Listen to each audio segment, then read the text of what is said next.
Welcome back again mga sir, this is Sowex back again with another video. So sa video na to, may panibagong amplifier na naman tayo na review na nanggaling sa ating kaibigan Concert.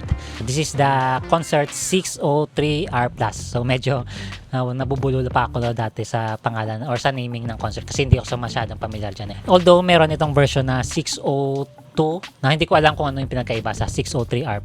Pagkakalam ko lang yung 603R+ is a modern version ng 502 kasi pagkaalam natin yung 502 is yung kanilang legendary na parang classic na amplifier ng Concert, which is so dati pa ipagkakalam ko one of the highest grossing or best seller na amplifier na integrated amplifier dito sa Pilipinas.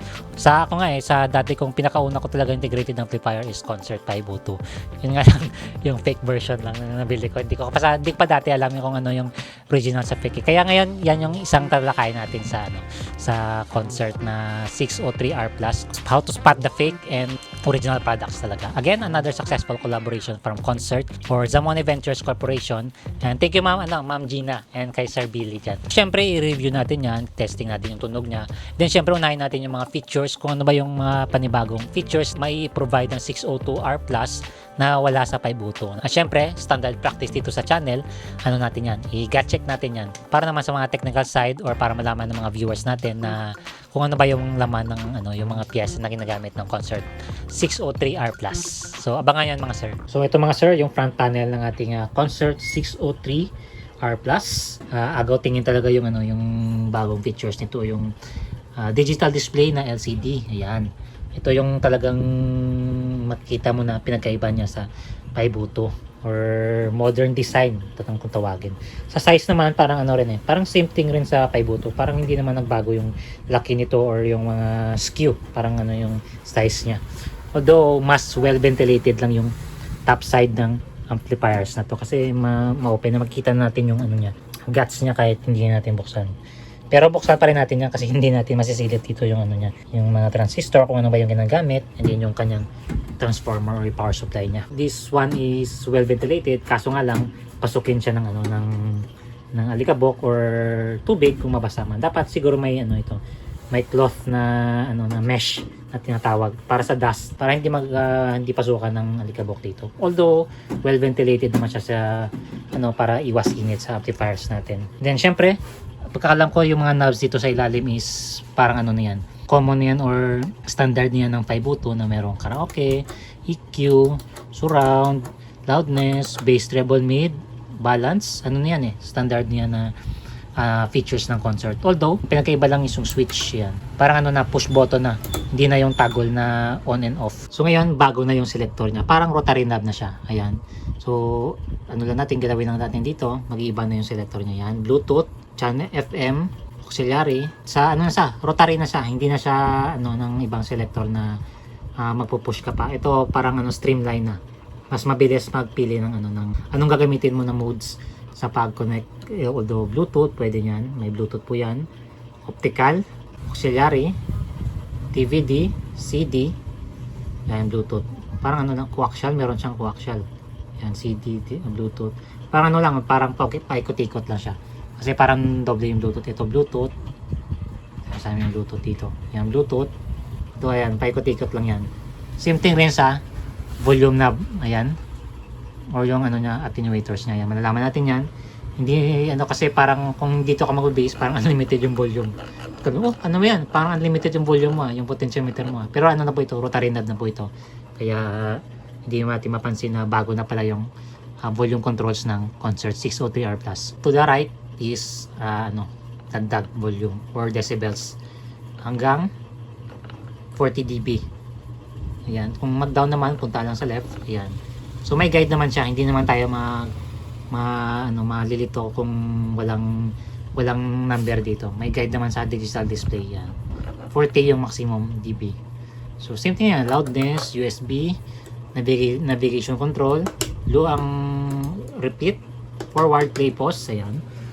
So punta tayo sa likod. So iOS, makita natin dito meron siyang coaxial. Alam natin na yung ibang integrated amplifier is wala po siyang coaxial.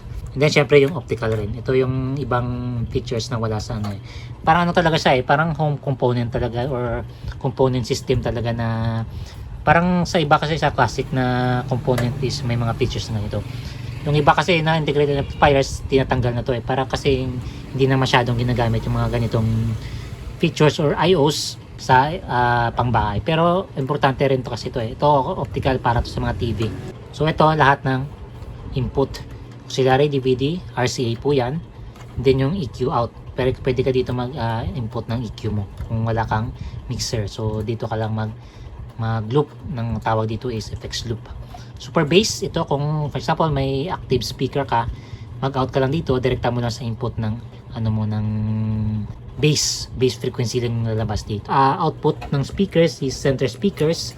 Kung gusto mo ng ng front field sa home theater, surround sound 5.1 na setup. And then syempre ito yung standard na left and right na binding post ng concert. And then syempre may mga outlet tayo dito which is rated 300 watts maximum. So wag natin pasobrahan sa yung power consumption na lalagay natin dito. Siguro mga charger, mixer, mga processor. Wag natin suggest ko wag tayo maglagay dito ng mga mas malalakas na or above 300 watts na nagpa-power consume na appliances. Palagi natin to check kung for example walang power, dito lang muna unahin talaga natin na i-check to yung fuse nya. Yan. So naka-on pa pala, tinanggal ko ng fuse kaya lumagatik yung relay nya. So antenna, ayan. Yan. So kung gusto niyo ng FM, may antenna po ito para hindi na tayo mahirapan magsagap ng FM signal. So ngayon, i-discuss natin kung paano natin malaman yung original sa fake. Yung una is yung serial number. So ito po yung kailangan natin malaman kung nagma-match yung serial number dito or sa sticker sa amplifier and then sa karton nya. Sa karton is naka-indicate rin yung serial number. Dapat po yan ng same dito yung number nya para malaman natin na legit po yan na concert na hindi imitation, hindi replica, hindi rin fake. So yan yung patatandaan natin is yung serial number dapat parehas dito sa unit and then syempre sa karton na nilagay niya.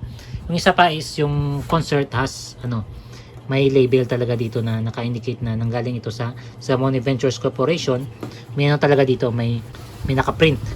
Yan yung isang patatandaan na sa original concert amplifier. Yan yung tandaan natin. Mas mainam na magbili tayo sa mga trusted or mga legit na concert store talaga. Or yung may mga tawagin natin na talaga na authorized dealer ng concert. And then syempre, meron po itong warranty card.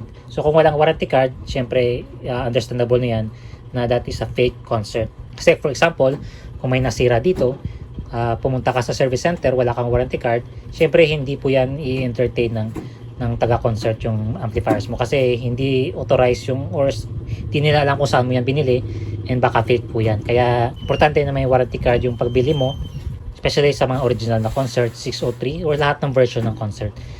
May warranty card po dapat para anytime kung anong mangyari, pwede natin paayos yan kasi may warranty po yan. So ngayon, sound check na tayo. So for our setup, naka-bluetooth po tayo yan Ayan. Naka-bluetooth tayo. Ayan, dagdagan na rin ng volume, mga kalate, mga 40 dB kasi hindi gamay natin 20 dB. Yan. And syempre yung speakers na gamitin natin is from Joson Airbus 15. So sabi nila hindi match. So depende po yan sa headroom ng volume natin. As long as hindi natin dinidistort yung speaker, pwede po yan. And then naka-on po yung loudness natin. Yan. Bass, treble, ayan. Although wala siyang ng parang click or 00 yung tinatawag na parang wala siyang nagki-click dito para malaman natin yung center. Dahil dito sa sa balance yan, may clicky, may nagki-click dito or notch tawag diyan. So adjust natin dito. Dagdagan natin ng bass and middle. Bawasan natin ng high. Or depende po yan sa preferences nyo kung ano yung tunog na gusto nyo. So again, mag-play tayo ng music. Ayan. Original again original music yung gamitin natin. I-cut ko lang para hindi tayo makat. My tears come cold, I'm wondering why. Even if I could, it'll all be great.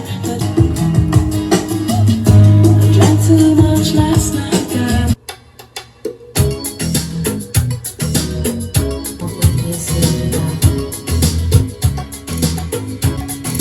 Last night I dreamt of something. La isla bonita.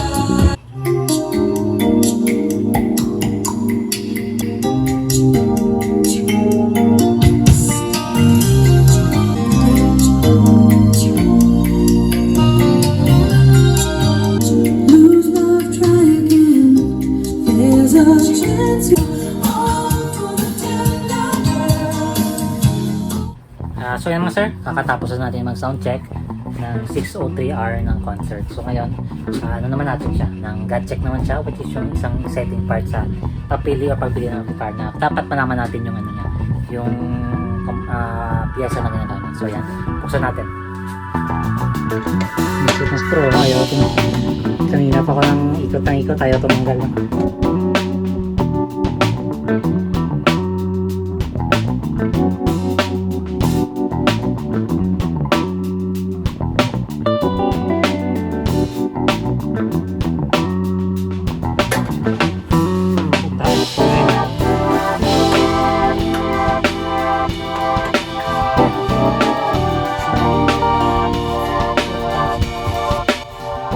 Sa lahat ng gut check, ito yung pinaka nahirapan ako.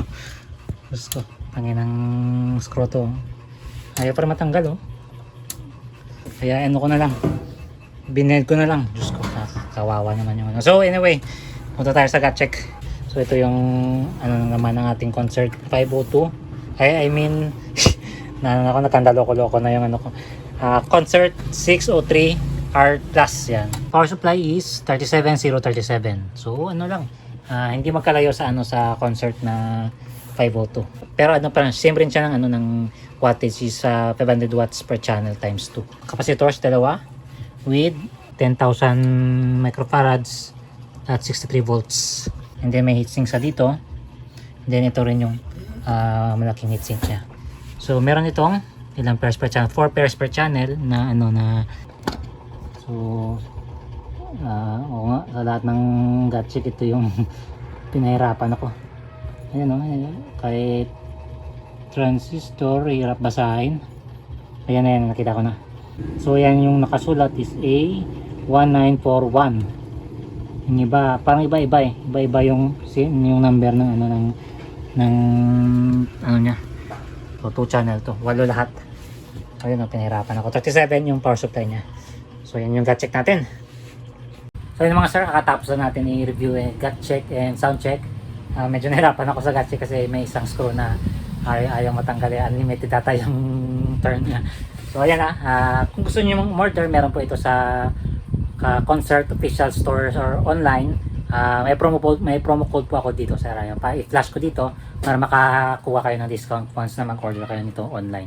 www.concert.com.ph kanilang official online store. So meron din ito sa mga sa mga authorized dealer lang dapat yung bilhin nyo. So again, that's my review of Concert 603R Plus na bagong integrated amplifiers nila. So thank you guys for nanood and see you in the next video.